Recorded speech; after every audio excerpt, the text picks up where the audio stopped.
Ready to hear about to read how I first lost everything.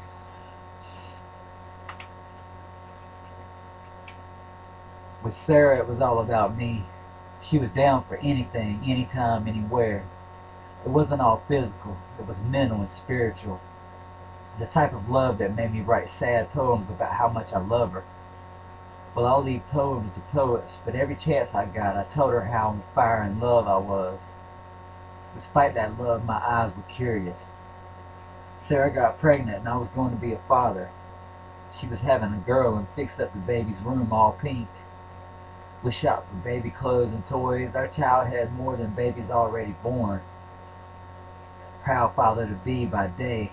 At night I was hanging out in bars, drunk and high, down for anything, anytime, anywhere. While Sarah cried herself to sleep, feeling fat.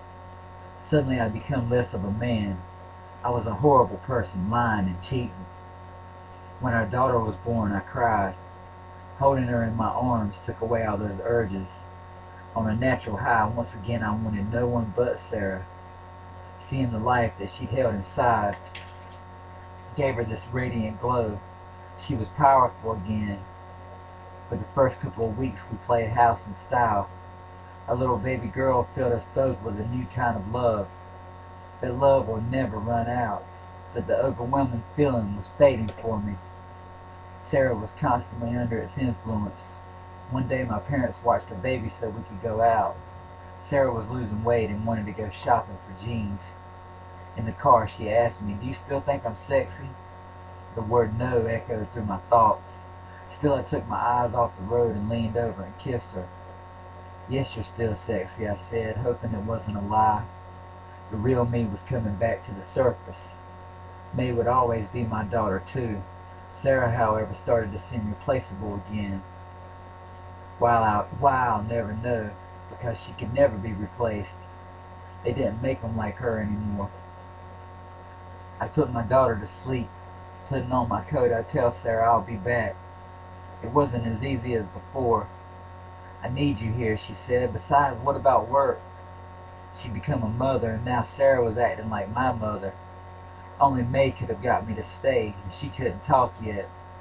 Switching from my mom back into my baby mama, Sarah says, "I have some sexy new underwear to wear to bed tonight." When I left after her saying that, she knew there was someone else. Sarah had let me cross that line before many times. The last time she said was it. I was seeing someone behind her back who she couldn't stand. The whole thing was nearly the end of us. Pregnant, she stood there crying. I'd made her cry way too many times, and she told me I had to stop. She asked, "Why'd you stop loving me?" I never had. I just couldn't stop living that life, that lie. When May was born, mine and Sarah's love was born again with her. My evil, deceitful side had died, but walking out, I knew it was alive again too. Inside someone else, I'm the old me with no responsibility, high and free to explore life. I'd searched everywhere for everything when it was at home breastfeeding our daughter. As soon as I'd walk in, I'm searched. Sarah found the drugs but didn't charge me. She wanted my phone and my wallet, though she knew I easily remembered phone numbers. Besides, I always made sure my shit was straight every time I walked in the door. Sarah knew something was going on, and that itself became enough to leave my sorry ass. When she did, it felt like being in a daze, way beyond any substance. It just couldn't be true. Sarah did not walk out the door with May in her arms, saying, "I'll be back later to get the rest of our stuff." It hurt for so long, then the hurt turned to anger. Fuck that bitch. She'd have to raise our daughter while I was out having my fun. I told her so. She said that's the way it was when we lived together. Living it up was fine, but living it up also meant spending time with May. Sometimes I had another woman to help me. Other times I was that clueless daddy who had no idea what to do. Who knew it wasn't healthy to fill the baby's bottle with Pepsi and let her eat all the ice cream she wanted. May never had a problem with it. When she first started to talk, it was all mama, mama, mama. She and I both cried together for Sarah. I said, "You're lucky. She's coming back for you." May said, "Mama, while I spent time with her, Sarah was out living again herself. When she came to pick May up, there would always be some guy with her. Even if I had someone, I still let it upset me. Years passed. May took after her mother and was such a smart little girl. She and I had deep conversations. I'd ask her what she thought about one of my new girlfriends. Pulling no punches, May would say, I want you to get back with my mama. With someone or single, I'd say that's what I want too. Explaining the reasons makes me feel terrible.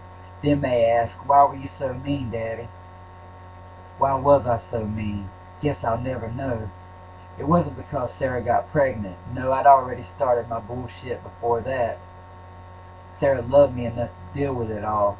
I kept crossing the line, thinking she'd never let go. Still in love, everything flashes back to the first night we met. A local rock band was playing a crowded bar. Women were talking to me, but I couldn't take my eyes off the one with jet black hair dancing seductively in tight jeans. Men tried to grope her as she moved through the crowd. When we made eye contact, I never knew she would be the one with auburn hair who gave birth to my first child. In the beginning, she was down for anything, anytime, anywhere. Okay, that was this is Robert Reagan. Just read, damn, then forgot the name of it. How I First Lost Everything. People that know me can tell that that's kind of a true story in a way. Some things have been switched up for the sake of fiction, but mostly it's some real life stuff that I went through, and like I always say, it just is what it is. Big thanks to everybody out there who reads my stuff on Facebook. Big thanks to my friends who loan me paper. Always running out of paper, man. I owe a lot of people for what I do, and it just is what it is. I don't know what to say about it, but I'm just gonna say thanks to everybody. Anybody that's had anything to do with it, anybody that's read, anybody that's listened to me, people that's gave me pens, paper, smoked with me so I can write, anything. I just want to thank all of you. Goodbye.